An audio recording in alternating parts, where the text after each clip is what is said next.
Now, on today's show, we have someone really special. His name is Mr. Nikhil Desai. He's a director, Center for Excellence, international motivational trainer and coach. He has a lot of flagship programs that he's currently running. And today on the show that is on Empowerment Talks, he's going to be speaking about unleashing your true potential. Now, all of us have certain things that we capitalize on. All of us think that, okay, this thing we are good at, this thing we are bad at, or whatever. But how to properly unleash it, how to go and tell it to the world, and how to tap onto that hidden potential that we have.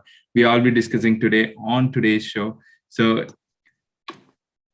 it's my pleasure to welcome Mr. Nikhil on the stage and deliver the talk to us on unleashing our true potential.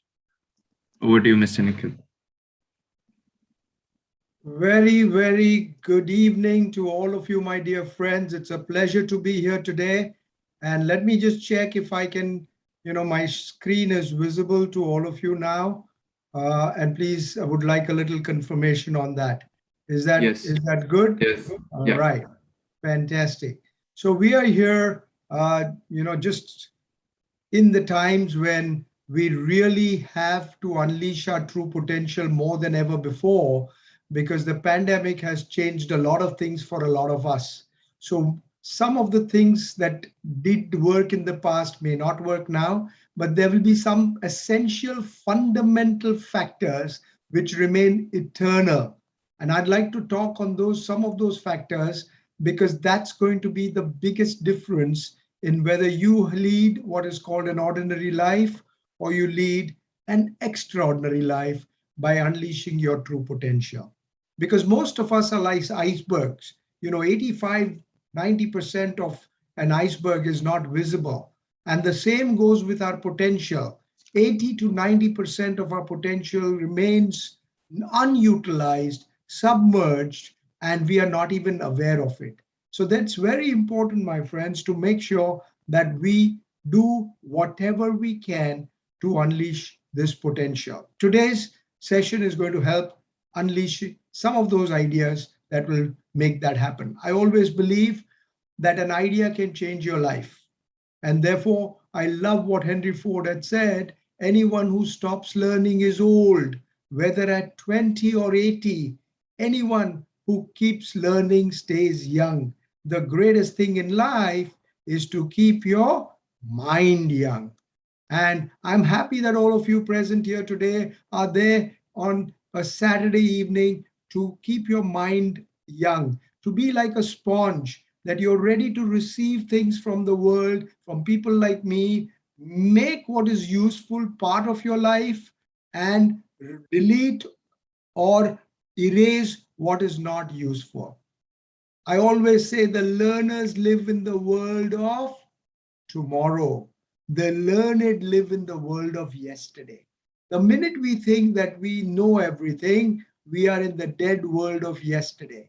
It's the learners who are going to rule the world. It's the learners who are going to have fulfilling lives. And therefore, I request all of you to do that all the time. Yash has briefly introduced me, but just to give you a few snapshots, I did my master's in the US. I worked in New York for a year. And when I worked in New York, I was sponsored by my company to attend some of these programs that I now conduct all over the world, in person and online. And I said, this is great. So I came back to India and set up an organization called the Center for Excellence. Today, we work with more than 2,000 clients, more than 250,000 participants in 42 countries of the world. So I give myself a bigger degree than the MBA, and that is LLL. And my request to all of you is also to bestow on yourself this important degree. And LLL stands for lifelong learner. Because the minute you are a lifelong learner, life becomes more fulfilling, more successful, more happy, and there is never a moment of boredom in your life. I often ask people this question, do you get sometimes bored in life? And people say, yes. And I tell you, in all my years of living, I've not had a single moment of boredom. Challenges? Yes. Difficulties? Yes. Obstacles? Yes. But no boredom, because to get bored, you need time. And I always believe there's so much to do that there is no time to get bored. And if you can take that one idea today, that there is no time to get bored and I must use my time in the best possible manner, you will start manifesting that potential in ways that you never thought were possible. So be a lifelong learner. That has taken me 29 years, 300 cities, 42 countries, 2,000 organizations, and 250,000 participants. I plan to take this figure during this decade itself to 500,000 participants worldwide. And recently I had my birthday and I'm writing a book, and my publisher sent this to me, which I'm sharing with my lovely participants today. And the book is going to be called The 9 Habits of Super Successful People. So just thought I'd share that with you, and was featured in the Human Factor, the learning practices best revealed from professionals all over the world, and a lifetime award at the World HR Congress in the presence of delegates from 105 countries. Saying this because I was a businessman. I came back from the US. I also started my businesses, but I have now given up all my stakes in my businesses so that I can motivate and train people worldwide 24/7. Company of the Year by the CEO magazine, 120 topics that we train on. And if you look at some of our clients, they're some of the best in the world. DHL, Caterpillar, Cadbury, BASF, British, Deloitte, L&T, Standard Chartered Bank, and companies like Dow and Capgemini, and even companies like Pfizer who are in the news because of the vaccine. So I believe that very important to unleash your potential is to be a visionary leader. And leader not necessarily by position, but leadership by action. Everything that you do can take on the spirit of true leadership. Because I think some of you may have heard of Jack Welch. Jack Welch was one of the biggest leaders. And today, I think some of you are, if not many of you, are entrepreneurs, right? And for no better person to talk about business than Jack Welch. And he talked about the 4 E's and 1 P of leadership. He said, I would always look out for people who had tremendous personal energy. Whenever I conduct a program, people, there's a typical feedback. Wow, Nikhil, how much energy you have. Your programs are very energetic. We like to come and listen to you. We like to, engage with you. That's because I believe you must have energy, and you must have what Jack Welch said, the ability to energize teams, the ability to energize others. Because just being somebody who can energize yourself is not good enough. And third E of Jack Welch was someone with a competitive edge and a will to win. If you are an entrepreneur, you are going to face challenges. Even if you're not an entrepreneur, life is full of challenges, full of difficulties, full of obstacles. Do you have the edge? Do you have the will to win? If you have that, then it becomes a different ballgame altogether. And finally, execution. Those having a track record of getting results, not excuses. I go to many companies and I see people, especially before the pandemic, people tended to be very busy, but they were not productive. I'd get those kind of complaints often from the management. People are working 9 to 5, whatever is the time, everybody's busy. The important thing is not to be busy. The important thing is not to be consumed by activity, but with a focus on productivity. And finally, he talked about passion, heartfelt, deep passion about work and life. He said people who go to work are not the same people, are different people who from home. It's the same person going to work and having a home life. If you are passionate about your work, your home life will be better. You're passionate at home, you'll have, your personal life is great, your professional life is likely to be better. So my friends, I created a little model, which I call the WEST model, which I've trademarked, where V stands for vision. E stands for enthusiasm. S stands for stress mastery and therefore more energy, and T for time management and trust. And again, people often say, Nikhil, your West is the best because it covers in a short period of time the 4 important pillars, VEST, that will help you to unleash your potential. So let's start with vision. I'm not talking about the physical vision, right? I'm talking about your mental vision, your psychological vision. Where do you want to see yourself 1 year from now, 2 years from now, 5 years from now? And then connecting your today with your tomorrow. Similarly, with your company, maybe something, if you're a startup, there'll be challenges.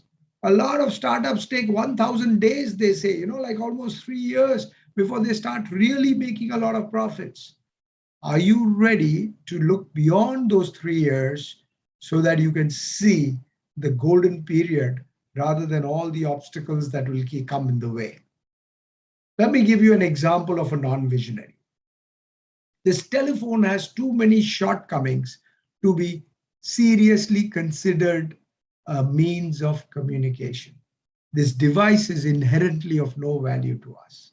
Imagine 145 years ago, Western Union, the company, had a non-visionary statement out to the media that the telephone will never be a means of communication. It has too many shortcomings. It required visionaries to work on those telephones and make them better and better and better, to the fact and to the extent that today you are watching, you are listening, you are engaged on this, some of you on your from your smartphones. That's the change. That's what visionaries can do. And I therefore want you to look at what are the non-visionary statements you are personally making that may prevent you from unleashing your potential. And can you change that? Can you make that something more positive? Example, a visionary statement of Walt Disney. He wanted to make people happy. He saw that in America, the family structure was disintegrating. There were more divorces occurring than ever before in the history of America. He said, why don't I create a place where people will come in from all over the world and have a great time? The family bonding will be great. And the seeds of that thought were planted in his difficult childhood. His father used to beat him up. He used to run away from the house. But as a young child, where could he go? He came back home. At that time, he made up his mind. He said, when I grow up, I don't want to give my children this kind of a life. Every Saturday, he would take his daughter, he had a daughter, to an amusement park and watch while she sat on those rides and enjoyed herself. He was the only parent who would sit and watch. The other parents would say, well, drop the child, say we'll pick you up 3 hours later, because there was nothing else for the adult to do there. There were no adult rides. And one day he noticed that the paint had chipped off. One day he noticed some of the rides were not working. And he had this grand vision, which I told you a little while ago, to create a place that is world class. Today, Orlando International Airport before the pandemic used to get 40 million visitors every year. Pandemic has affected, but pandemic is a short period of time. Another few months and it'll be endemic, and after endemic, it'll be over. It'll be part of way of life. Are we having that kind of vision? And I want to continue this story because it's a very, very powerful story.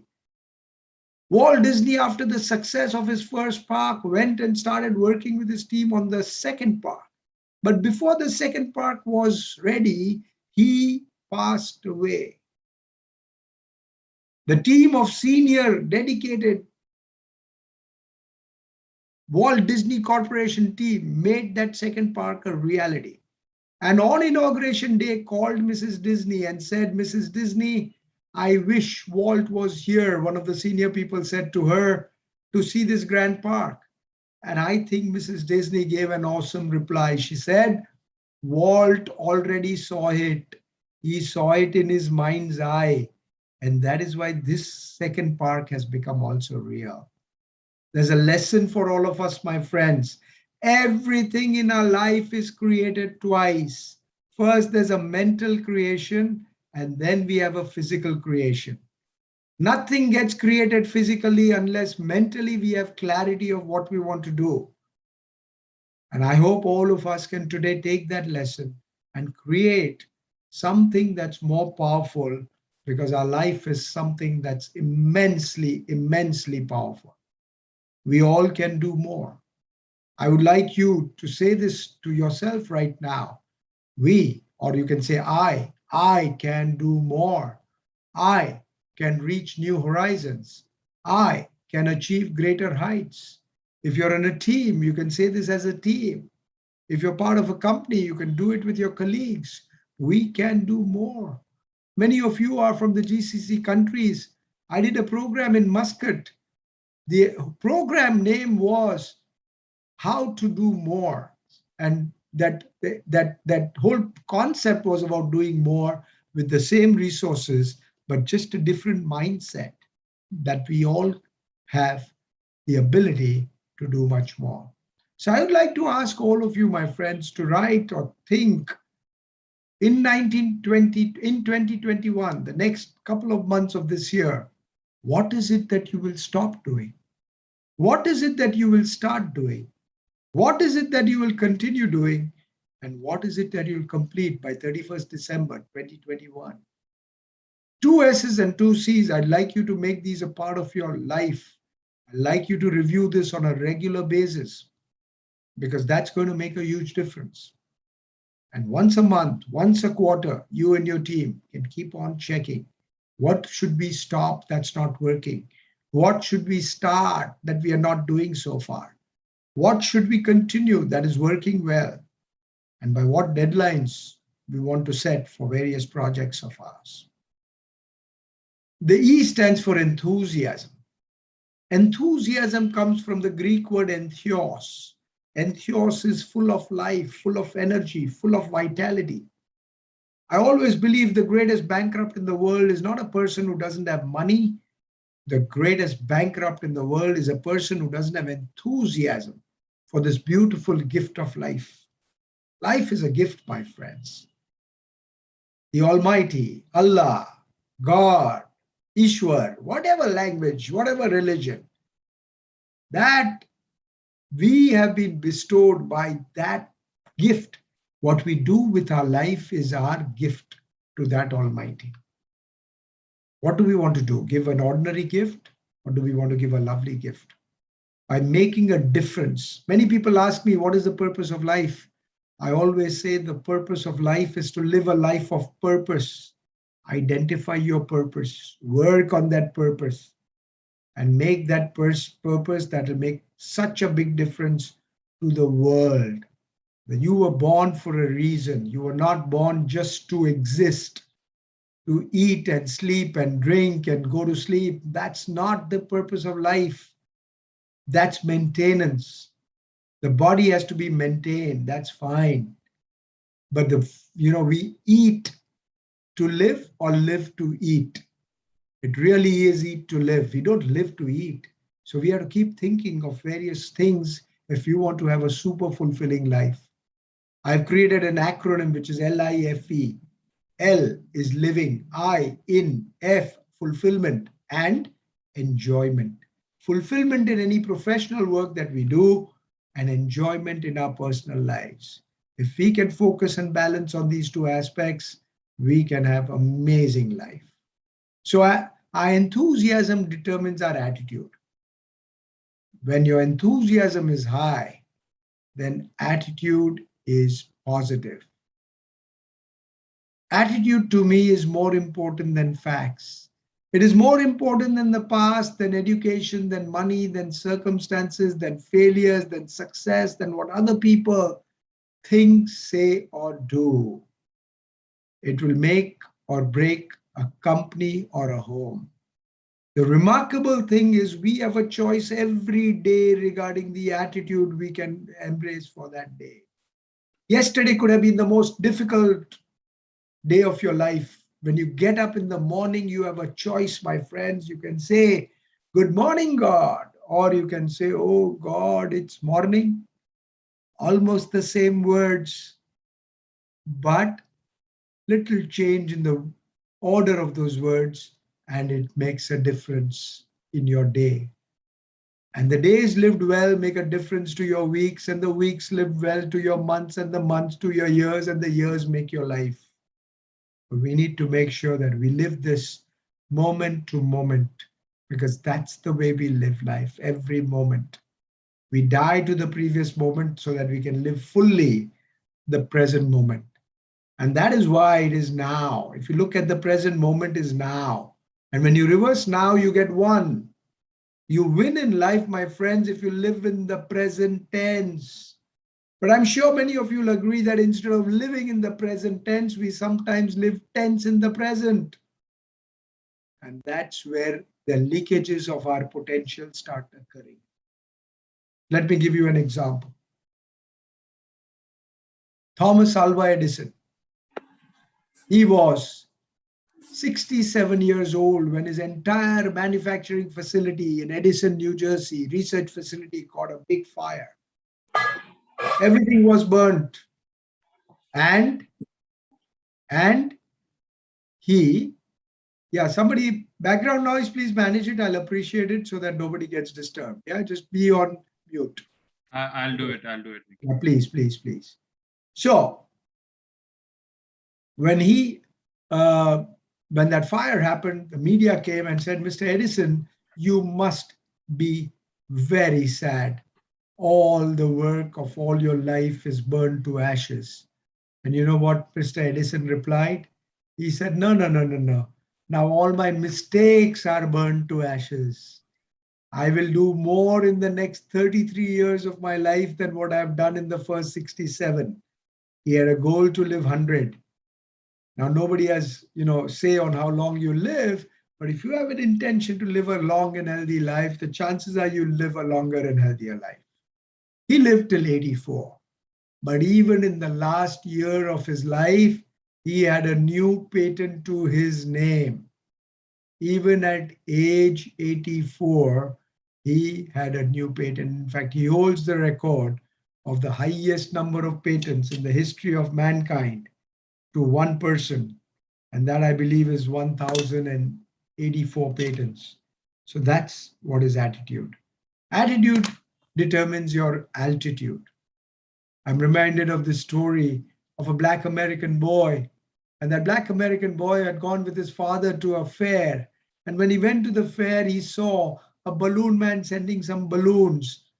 So he told his father, let's go and buy one balloon.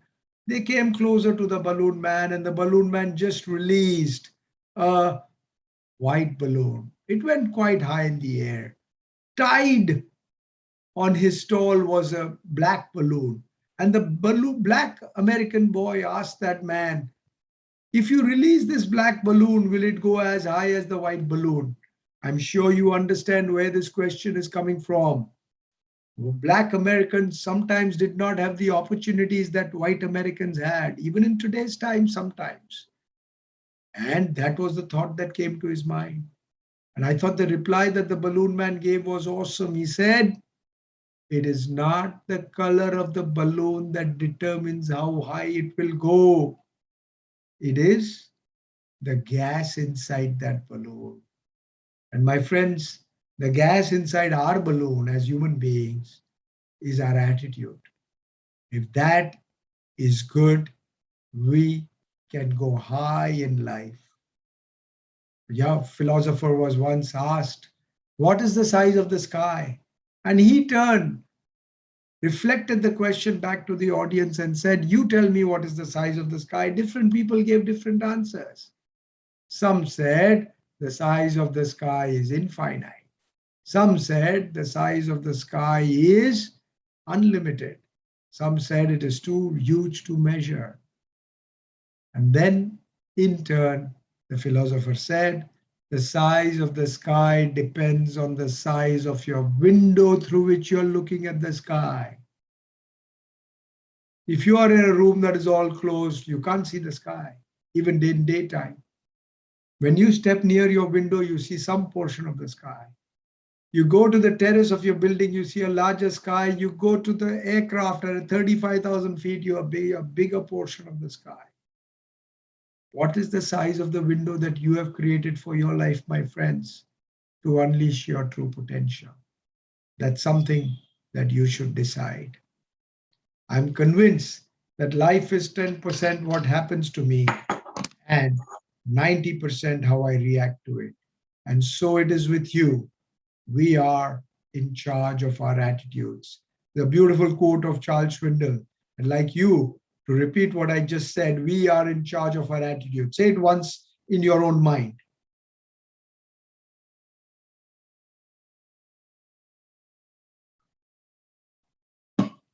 Wonderful. V for vision, E for enthusiasm, S for stress mastery. And I'm sure many of you have know someone or yourself, people who've been sick, overtime gets you stressed, health is not good, sleep is not good. If not the quantity of sleep, the quality of sleep, one of the two parameters most people today in today's modern age are suffering, sleep deprivation. Some are sleeping 8 hours, but they're not getting the quality of sleep. Some are getting only 5 and 6 hours of sleep because of various reasons: work pressures, tension, worry, anxiety. Some people's savings are not enough, right? Some people have a lot of fears about life, about many things. Late nights make people stress. Their time management is not good. Stress management and time management are interrelated. If you're stressed, your time management cannot be good. If your time management is not good, you get more stressed. Expectations, either from yourself, your family, from your company. Retirement has come to some people. What do I do next? Work, no job for some people, headaches, tiredness, and so on. So, stress has become part of life. Are stress levels rising today? If I ask that question, general answer I always get is yes. So, what is stress? We need to understand if you want to work on anything, we need to know what it is, right? So, stress is our internal response to a situation we find hard to manage. Now, there's good news and bad news in this definition. The good news is it is my internal response, it's our internal response. The bad news is we don't exercise that response and we blame other people for causing us stress. So it's important to realize that we are the cause of our own stress and we must work on ourselves. The relationship between job and stress and performance in any area of life. If your stress is too low, you have a carefree attitude and you don't perform well. So a little bit of stress is good. For example, my stress from a 250,000 participants to take it a 500,000, there is a bit of a stress, but it's making me even more energetic. It's making me even more alive to the fact that I can reach 500,000 people during this decade, and each person then in turn positively impacting 10 people would be 5 million people indirectly impacted by my sessions. Stress increases to a certain optimum, this becomes your performance's peak performance. But when stress becomes too high, that's when performance starts to decline. And not only performance starts to decline, my friends, what else declines? It will affect your health. Health is the basis of excellence. Health is the basis of unleashing potential. If health is gone, everything is gone. A lot of people say health is wealth, and I actually don't agree. Health is more than wealth. People say health is equal to wealth, but they live life as if wealth is more important than health. And therefore, my request to all of you, my friends, take care of your health. But when we talk of health, people have a limited idea of health. Some people say health is I'm not sick. My body is working fine. My mind is fit. Different people have different definitions of health. In fact, if we can, we've got participants on the Zoom, and if you want to quickly write, what is your definition of health? Can you write it in the chat box? Let me see at least some responses. What is it? Once I get one or two responses, I will probably move on. Tell me, I'm waiting for you. What is your definition of health? Because if health is so important, what is it that you think is your definition on health? Can I get some response in the chat box? Anyone or two people very quickly. What is your definition? Health is everything, Taga says. Akash says being able to perform to my best. Wonderful, Akash. What else is health? What else is health? What else is health? Yeah? Being able to perform to my best. Okay, I'll wait for one quick last answer and then I'll move on. What else? What is health? Health is everything. What? What is everything? Being able to perform to my best? Yes, Akash. What else? Physically fit. Okay, Sarat. So let's move on. For me, health is a jubilant feeling of well being. Not just a feeling of well being, but a jubilant feeling of well being at the physical, mental, emotional, social, and spiritual levels. 5 dimensions of health. And I want each one of you, whether you're on YouTube Live or whether you're on the Zoom platform, think about it, my friends. What is it? How are you physically fit? If your physical fitness is not good, become aware of it and do something about it. I always say success happens with a AAA formula. A is awareness, the second A is attitude, the third A is action. So right now, just be aware, physical, all of you in your own mind.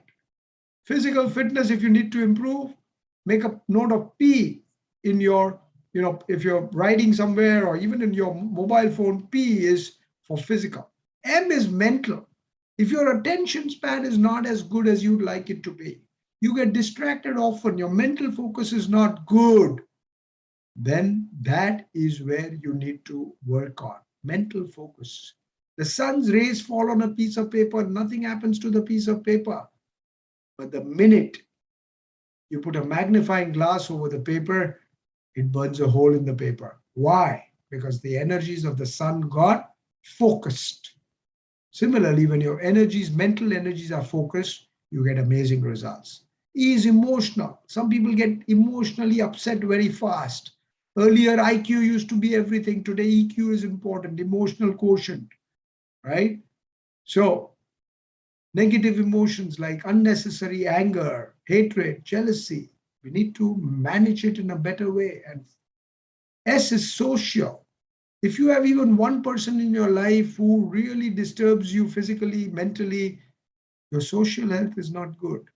You need to work on it. Make sure you don't love everybody is fine, but make sure that nobody can take away your energy from you just by you thinking about them. And finally, spirituality. Spirituality has nothing to do with religion. We are all made up of body, mind, and spirit, body, mind, and soul. And very important to ensure that we live life in that manner of a good human being. That is the essence of spirituality. People who live in the now are people who are spiritual, because then they don't worry too much about the past that is dead and gone. They don't think too much about the future that is not unborn. And it is just the present moment that becomes very, very important for them. So that's my definition of health. Health is a jubilant feeling of well-being at the physical, mental, emotional, social, and spiritual levels. Stress will also drain your energy. I'm sure you realize there are times when you get very tired at the end of the day, although you've done nothing much physically. And why? Because you were stressed. And there are days when you do lots, but you can do more because you're not stressed. And finally, stress can strain relationships.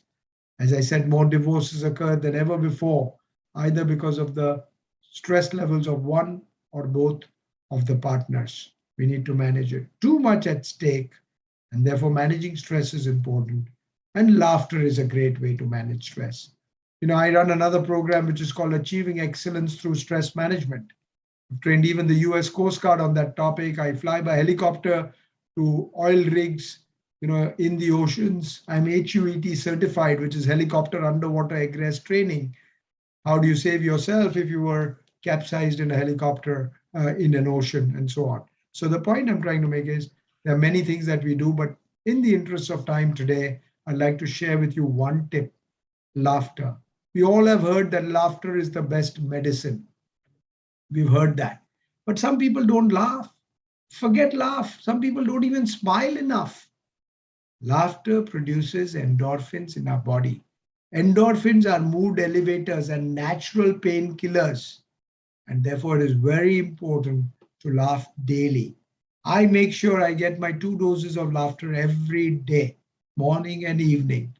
It takes only 2 minutes, but that 2 minutes recharges me for the next at least 2 to 3 hours. And that is where I get my energy and everything. So I'm going to share with you, in fact, demo to you, and you can wherever you are. Now, the point is, a lot of people say, yeah, great, laughter is great, but I can't laugh loudly in an office. Sure.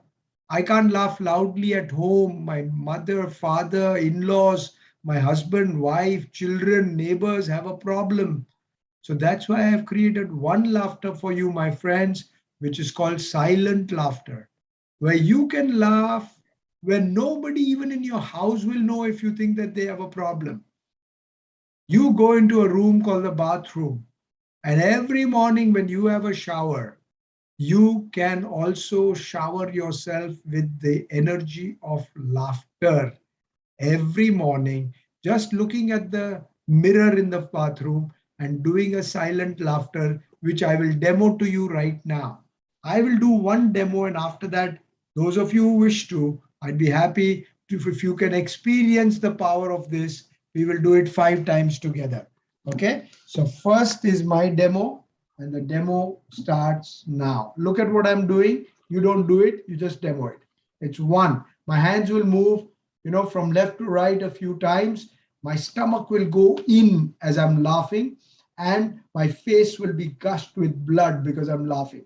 And all that is going to the brain and the cells of our body, a lot of positive energy. One demo. Breathe in.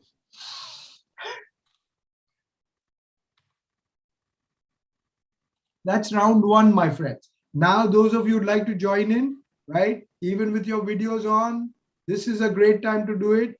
Yeah, you're not going to make a sound, or if you make a sound, it'll be a minimum sound if you can't. But ultimately, you practice it that nobody knows that you're laughing, but you're getting the power and the benefits of laughter. 5 times we will do this. After that, you'll follow my instructions. Ready? Breathe in.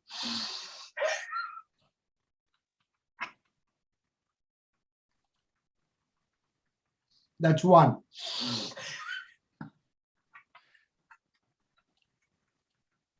That's two. Three. Three. Four. Four. And the last one. Eyes closed, left hand on your chest, and observe your breathing. Feel the flow of energy to every cell of your body. Feel the lightness in your mind and brain. Feel the relaxation in the body. And you're feeling good. And remember, people who feel good about themselves produce good results in their lives. So get in touch with this feeling on a regular basis. Laugh more often, smile more often. Be sincere in life, but never be serious in life. Sincerity has the element of seriousness to get the work done. But only seriousness is boring, dull, and dry. Make life an enthusiastic adventure. I'm sure many of you who actually did what I told you to do felt good. If you felt good, or if you practiced it with me right now, write FG in the chat box. FG for felt good. FG for felt good, right?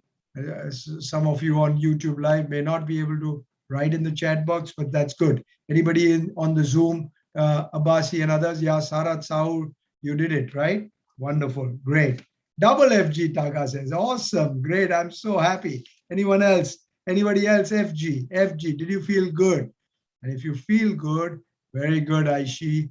if you felt good, it's your duty to give yourself that shower. Shankar, very good. Very good, Akash. Awesome. Fantastic. Let's move on. Right? So T stands for time management. Malcolm Forbes said he's a billionaire. He can buy anything. He says, but I'd like to buy time. Remember, my friends, time is equal to life. Master your time and master your life.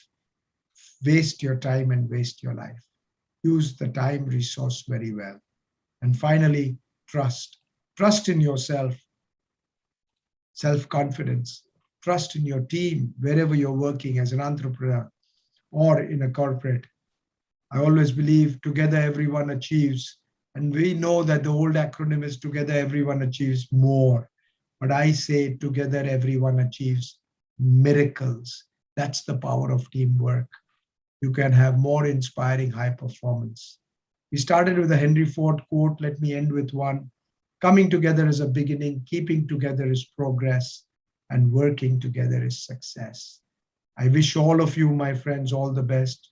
By the way, those who would like to know a little bit more, we offer one-to-one coaching, we offer in-house corporate programs, we offer train-the-trainer programs.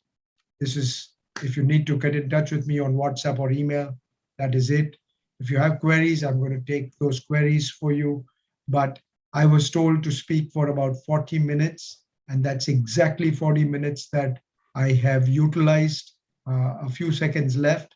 So I think time-wise, have done as per what I was requested to do.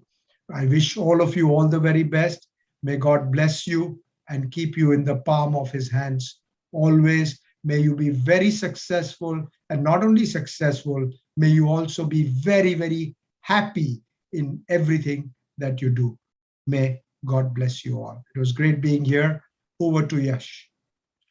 Thank you very much, Mr. Nikhil. It was a wonderful, wonderful session to have you on Empowerment Talks and being giving this beautiful talk. I would request you to, if you can, unshare your screen. Yes, yes, oh yes, yes, yes. Conversation. And thank you very much for people who have tuned in on YouTube as well. I'll straight away get into conversations. I'll put in a couple of questions that I think of maybe will be helpful for the audience as well. Now, all the things that you kind of mentioned in terms of the techniques, in terms of the methodologies and the terms that you have used are pretty much intrinsic. Now, my question is how the external circumstances or how the judgment that people offer to you kind of hides your talent or potential, because the society around you would keep on saying you like, okay, you are not worthy enough to do this. You're not worthy. And at the same time, my inner voice is saying, I can do this. Now, this external pressure, it can happen for good or it can happen for bad. And how do people deal with that whole situation?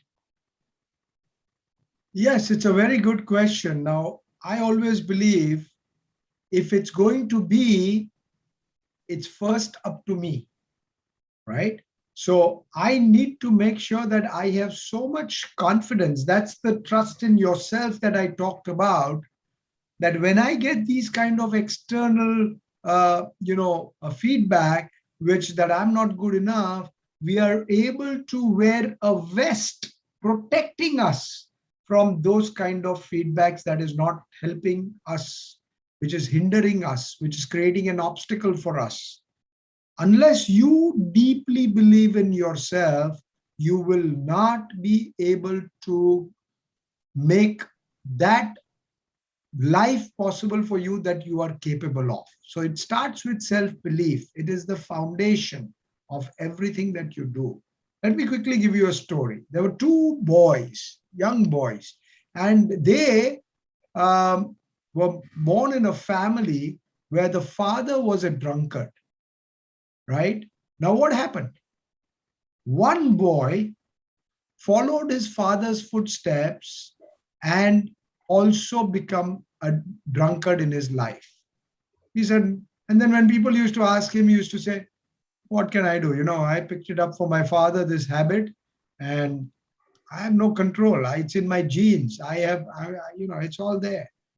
And the other son looked at his father, and while he was growing up, he made up in his mind, like the Walt Disney example I gave you where he had a difficult childhood, he made up in his mind and said, I don't want to be like my father. I don't want to pick up. And he had a super successful life. Why am I giving you? Ultimately, you have to make the choices in your life. Life is a series of decisions, and the quality of your decisions will impact the quality of your life. Always remember that. This is one golden mantra. Every time, find out the decisions that you are making. Are they helping you? Are they hurting you? When you allow other people's negative remarks to impact you, is it helping you? Is it hurting you? The minute you become aware it's hurting you, it becomes your responsibility to stop that from hurting you. Nobody else can do it from you.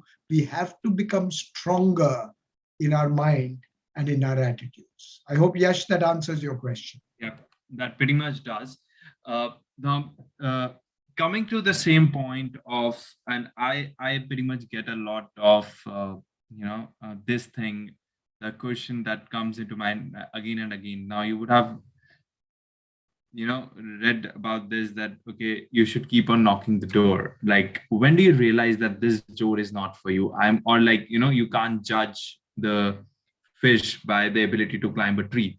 Now many a times we come on like, okay, at one times we are reading this self-help books, we are reading, we are access to these coaches and all, they are telling you can do anything, you can be able to do, but there are certain intrinsic thing that we can't do, like a fish can't climb the tree. Now, how as a human being you realize that this door is not for me? I have been on this door for pretty much 2 years, 3 years, 5 years, but the God has given another door for me. So, how do you kind of analyze that whole thing? Very great question. It's an awesome question. Let me tell you that there are no timelines to that. Let me give you my own example. Ninth standard in school, I had to take a decision whether to go for science stream or the commerce stream. And that was going to be a huge decision in my life because the rest of my life would have been decided by that. I was doing well in my studies at that time. So what do you think my parents said? Hey, you're doing good, so go into science. Why go into science? Because you will then become a doctor or an engineer. Now, I have the highest regards for my parents. My parents have done so much for me. In fact, I must say that both of them unfortunately passed away this year itself. But the legacy that they have left behind has been awesome. But they said what they felt from their heart in the best intentions for me, and I did that. I joined the ninth standard science stream. 2 months later, I had to do a dissection of a frog, and I could not handle it. In the bio lab, I asked myself that question. If I can't dissect a frog, how will I dissect a human being if I become a doctor? Luckily, at that time, that question came to my mind. In 2 months. That night, I did not sleep. Next morning, I talked to my parents. I went to my principal in school. We all went and we got changed from commerce to science. Why am I giving you this story? I was lucky that I got that answer in 2 months. I shudder to think that what if that bio lab had occurred 2 years later? In India, the education systems were so rigid that it would not have been possible to transfer from one stream to the other. So, yes, there is a little bit of element of luck. But the more you are aware of yourself, the more you keep, and therefore keeping your mind still, meditation that you talked about, Yash, a little while ago. All these things start improving your intuitive ability to make the right decisions as far as possible in your life. When the mind is confused, when the mind is preoccupied with so many thoughts, there's a traffic jam here. Nothing can be decided in a very proper way. You will not know. Robert Frost always said, his poem said, there were two roads I took, and, there were two roads in the forest, and I took one, and that has made all the difference. There will be many times in your life you will come across that crossroad. You can take only one, you can't take the other. That's the time your intuition will help. That's the time when mentors and coaches and good guidance will help. People whom you trust, people whom you believe that, yes, they are there. Today, after 29 years in this profession, I'm getting Students who attended my programs when I started, that's 28 years ago, 19. Today, some of them are in US, some of them are in Australia, some of them are in Europe, and they're connecting with me only because of the difference I made in their lives. So you need good mentors. There is an element of luck also, but at the same time, my friends, maximum responsibility is yours. Make yourself so conscious, and conscious is not self-conscious. Conscious means your consciousness has developed to that extent that you will start getting answers and solutions that you did not think were possible otherwise. Yes, Yash. Thank you very much, Mr. Nikhil, of giving an elaborate answer wherein you actually touched on the point of where and the mentors and the coaches and all these things comes into play. So, as a Brainciti, we work alongside with a lot of coaches, business leaders, and spiritual gurus who come to our shows, and they are connected to us on our website as well. So, if you want to join our Brainciti community, I have circulated the link in the chat box right now. Just click on that link. You'll get to see what all things we do, what all WhatsApp groups we have, how you can join our 5 a.m. club, and all this sort of thing. And so, thank you very much, Mr. Nikhil, for coming on the show. And I thank each and everyone who is watching us on YouTube right now to go and subscribe to our channel, to get connected to what we do, what interesting conversations are lined up. But as a token of gesture of Mr. Nikhil coming here, we would like to present him with a certificate for appreciation. Thank you, Nikhil Desai, for sharing your valuable knowledge as a guest speaker on the topic, unleashing your true potential. I'll be circulating you the PDF copy as well as the PNG copy after this. But it was a pleasure hosting you on the show. And for the people on YouTube, we're going to be seeing you tomorrow, same time. So do subscribe and do connect to us. And